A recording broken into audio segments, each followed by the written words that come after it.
What's going on, guys? Welcome back to another episode of Lockdown Coverage. If you guys are new to the channel, my name is Daniel. On today's episode, I will be doing a top 10 list, and it will be opinionated, obviously. My top 10 contributors on the Miami Dolphins roster, almost halfway through the season. Yes, we are on week 8. Officially done with our bye week, so you know what time it is. It's Tua Tagovailoa time. The starting quarterback for the Miami Dolphins will be facing off against the LA Rams, against Aaron Donald and Jalen Ramsey. But with that bye week, it gives Tua more time to prepare to be the starter, and it gives him more time to get first team reps and kind of gel with the offense with Gaskins, with Devontae Parker, Preston Williams, so on and so forth. I think that Tua will be prepared for this matchup. His teammates have been raving about him throughout the week, throughout the season. He can make every throw. He can make plays with his feet.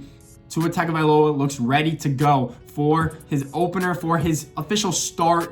I know he made his debut against the Jets, but for his first start of the season. So let's get into this list that I actually have prepared. These are my top 10 contributors or playmakers for the Dolphins so far throughout the 2020 season. And at number 10 on my list, I have Jerome Baker, middle linebacker for the Miami Dolphins. And yes, he has been the signal caller. He has been the do-it-all middle linebacker that you want on this defense. Of course, you want him to improve production a little bit throughout the year, but he's been steady for us the past few weeks because our defense has looked so good against San Francisco, because they look so good against the Jets. And I know the Jets aren't really that good of a team, but we shut him out. It is really hard to keep a team to 0 points. That is why Jerome Baker is there for me. He's a signal caller. He adjusts the defense whenever he's needed to. He could rush the passer as a blitzer. He could also drop back in coverage as a linebacker and guard tight ends. And he's quick all around the field. He is everywhere when you look on tape. So Jerome Baker at number 10. At number 9 on my list, I have the steady and consistent Devontae Parker. Devontae Parker might be higher on this list if his production was a little bit better, but because he had many lingering issues already throughout the season, he hasn't been as productive as everyone wanted him to be. Therefore, he has played every game this year, and he still has put up numbers even though he's been injured and limited at some points. So that is why I have Devontae on this list to begin with, because he has stuck it out. He is now that lengthy veteran. He does not miss games because of small lingering issues. He still plays and contributes for his team. I think Devontae Parker will be key to Tua Tagovailoa's development because he is that number 1 receiver, because when Tua doesn't have anyone to throw to, you want a jump ball receiver, and Devontae Parker is that guy. He still has the ability to go and get the ball on deep routes, on go routes, on comebacks. He high points the ball just as good as any receiver in the league. So Devontae Parker at number 9 on my list. At number 8, and this might be a surprise to some people, but I have Jason Sanders, the kicker for the Miami Dolphins, because he is perfect. He's literally perfect on the year. And I'm not going to complain or say anything else, but he has not missed an extra point. He has not missed a field goal throughout the season. I'm pretty sure he's 17 of 17 just on field goals, and he hasn't missed an extra point, which is really, really good. He is probably in the top 5 in the league of scorers when it comes to kickers. So Jason Sanders has been clutch for us. And when we do need him for tight situations and tight games, which there will be a bunch of with Tua now starting, I think he will be clutch down the stretch. So Jason Sanders at number 8. At number 7, I have the original starting quarterback for the Dolphins, Ryan Fitzpatrick. And the reason we're in the situation where we could put Tua Tagovailoa and he could potentially guide us to the playoffs is because of Ryan Fitzpatrick. And I know everyone's saying, why do we bench him now if he's playing this well? Well, you guys have seen Ryan Fitzpatrick, and in the 16 or 17 years that he's played in the NFL, he has never been to the playoffs, and you guys have always seen him derail. And when I say derail, it's the 6 interception games that he has against the Kansas City Chiefs when he's on the Jets. Those type of games is what the Dolphins wanted to avoid. So right now he does have us in a good situation, but I think it makes sense to bench him and put the player that has more stability and just would help down the road to get experience with, and that's Tua in the future, because Ryan Fitzpatrick is maybe on his last year or second to last year in the NFL. He is not going to contribute down the stretch. He is not going to help Tua get reps on the bench. So obviously, Ryan Fitzpatrick has been one of the team MVPs because he has guided us to this point, but we need Tua to start if we actually want to see where this future could go, how good Tua is, and if we can potentially make the playoffs with the current team we have right now. So that is why I have Ryan Fitzpatrick at number 7, and he's still one of the team MVPs in my opinion. At number 6 on this list, I have Christian Wilkins. Second-year player, defensive tackle from Clemson. Christian Wilkins has been putting pressure. He's been putting stout run defense on all attributes for his game tape. I think that Christian Wilkins has really been a good performer for us. Even though our line is not as good as everyone wants it to be, Christian Wilkins gets double teamed all the time because of it. I think he still puts up numbers just for that fact that he gets double teamed against interior offensive linemen. And unless you're Aaron Donald or prime Ndamukong Suh, it is really hard to come off double team. He's still putting up numbers, still putting up sacks, production against the Jets. You saw what he did. He's good against the run. I think Christian Wilkins will only develop into a better player down the stretch, and he will be a key defensive tackle for this Miami Dolphins roster. At number 5 on this list, again, might come to a surprise, but Myles Gaskins has been the glue at running back for this team. Without Myles Gaskins, who might have not made the Dolphins roster if the Dolphins coaches did not give him a shot, where would we be without him? Matt Breida has not played good. Jordan Howard has been a healthy scratch throughout the past few weeks. Myles Gaskins has been the glue. I'm going to say it again and again because he could do everything in this offense. And yes, we have more of a spread offense, more of an RPO offense, especially with Tua now at quarterback, which is perfect for us. Myles Gaskins played at Washington. I'm sure he's familiar with the RPO offense. He is a fast running back, a quick twitcher, if I were to say, and he can also pass catches out of the backfield and make players miss. He has one of the top 5 ranked, if not in broken tackles throughout the year. Myles Gaskins has been one of the team MVPs as well. Without him at running back, I don't know where would it be. Jordan Howard would be averaging 1 yard a carry right now, and Ryan Fitzpatrick would not have exceeded expectations as much as he would have throughout this year.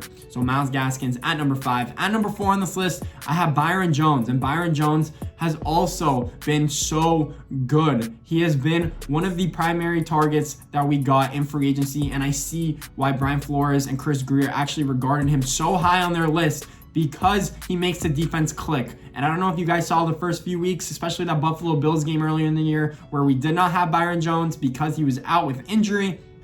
We needed him desperately. Noah Igbinoghene is not ready. Our first-round pick corner from Auburn, because he's the youngest player in the NFL. Let him develop. But Byron Jones and Xavier Howard is probably a top 3 cornerback duo in the league. Other than maybe the Ravens and the Patriots, I would guess, have probably a better cornerback duo than us. But I would put us against either of those 2 cornerback duos because they've been so stout and so good. Byron Jones does not have the interception production to show for, but he's barely been targeted in the 3 games he's been back since injury. Our defense has took a step forward since he's come back, and Byron Jones just has over 40 yards receiving against him in the last 3 games, which is stout.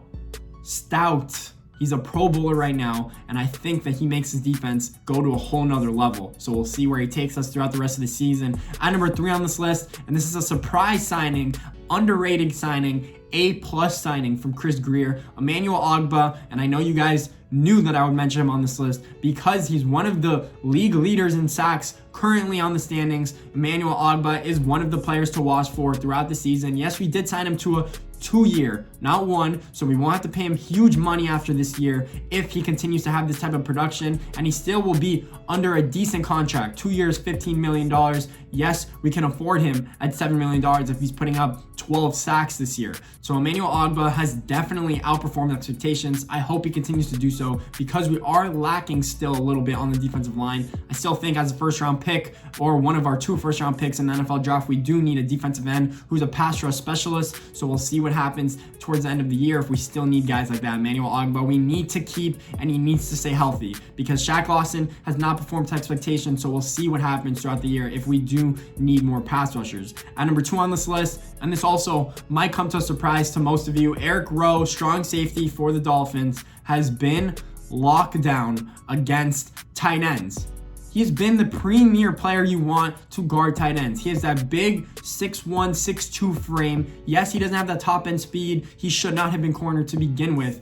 Even back going to his Patriots days, I think Eric Rowe has been best suited to play safety. He got bigger, he got better, which means that he could play the run better and he could get tight ends. He almost shut out George Kittle. He allowed 40 yards receiving against George Kittle. Last week, he didn't really need anyone to guard because the Jets tight ends are awful. Chris Herndon got held to nothing virtually. Eric Rowe is a key contributor on this defense. He has that role that Brian Flores wants. He wants players on this defense to have particular roles and be really, really good at them. Same thing that happened in New England. They didn't have a stout pass rusher. They didn't have anyone other than Stephon Gilmore that was a stud. And look at what he did with that team. He guided them to the Super Bowl. He held the Rams, one of the most explosive offenses, to 3 points. So Brian Flores, when he gets the players he wants, he contributes really, really well with them in their roles. So you know what you're going to get from these guys. Eric Rowe has been stout, and I hope he can continue that high level of play throughout the season. And at number 1, I don't think this comes to any surprise, but Xavier Howard has been the player you wanted him to be throughout the season.